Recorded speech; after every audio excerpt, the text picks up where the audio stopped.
Ito yung nataas. Feeling.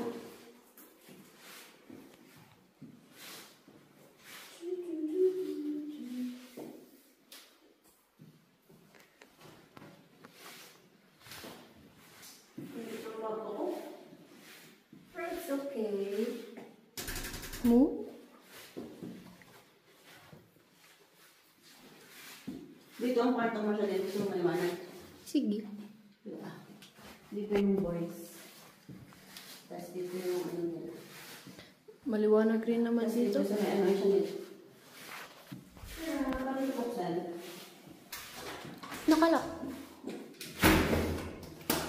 Mama, hindi marunong.